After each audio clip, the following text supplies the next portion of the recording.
Today we are talking to Avril Andrews, the founder of Alcardo Andrews Foundation and the Moms Justice Movement in Hanover Park.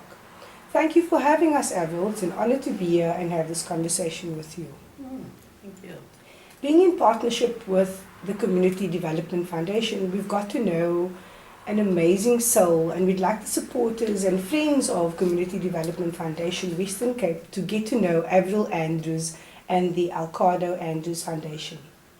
And in order to tell the story of AAF, also known as Alcardo Andrews Foundation, one needs to understand the energy. If you could just elaborate, what was the genesis of the Alcardo Andrews Foundation?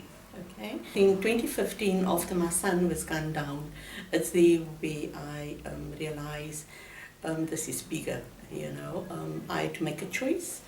It's either spoke to my husband, it's either leaving the community, and at that point my husband didn't want to. He said, we're not running. So both of us decided to come back and to serve.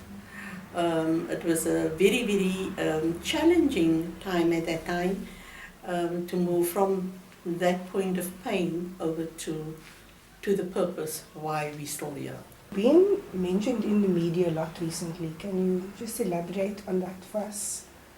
Yeah, Mishka, it was quite difficult. A lot of people think I'm a media person, but I wasn't a media person. I never wanted to be in front, but I think the journey has pushed me to the front to be the voice for people, and I realized there's so much silence in our community.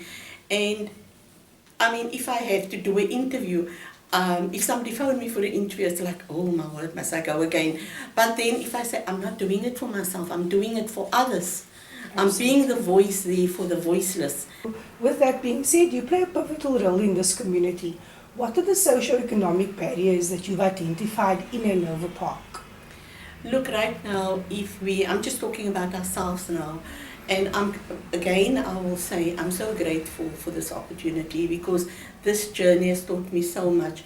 Growing up in the community, I never knew people are suffering so much. And I would say I'm kind of fortunate still to be here, because there's many times that I wanted to run out of the community.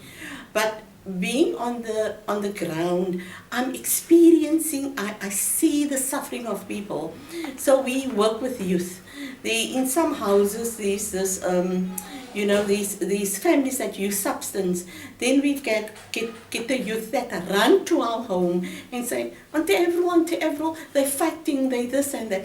And just for that child in the evening, just to keep him and maybe sleep over, or, So I would, if we can build a center on the land that we work from opposite now. There is a admirable passion that resonates from everything that you've said to me, thus far. And there's an obvious love story between Community Development Foundation and the Alcardo Andrews Foundation.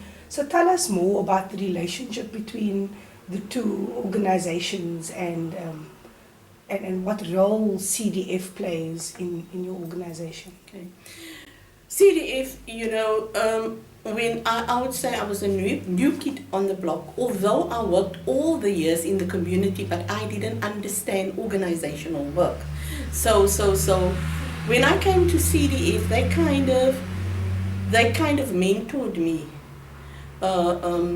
in how I need to do things, and I'm very, very grateful for that. And CDF was the first community forum that also offered our volunteers like EPWP. It's a big blessing, because there was volunteers working tirelessly in the community. And my husband and I was very, very concerned, at the end of the day, these volunteers need electricity money, milk money. But CDF started offering that.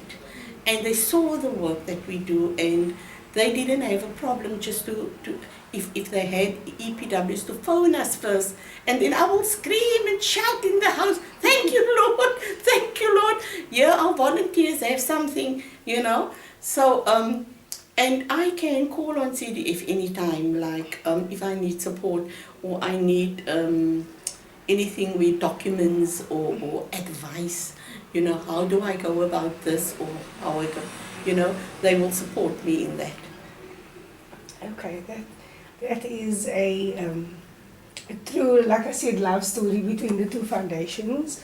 And I see the work that you do in the community and the power in what you do. And I recently you were ordained as a commissioner of oaths.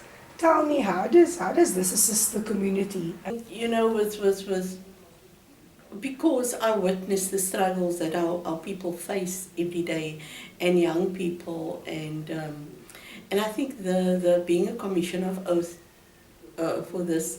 Look, this is a job on itself. I didn't know it's going to come with that as well.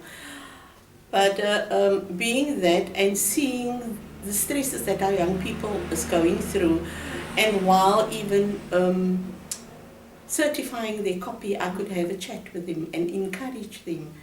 And I would ask them, where are you applying? And I wish you everything of the best, and they would come back to me and say, Auntie Avril, I got the job. So it's also it gives me that opportunity to understand our community, because I'm working one-on-one with them. So yeah, it gives me another opportunity.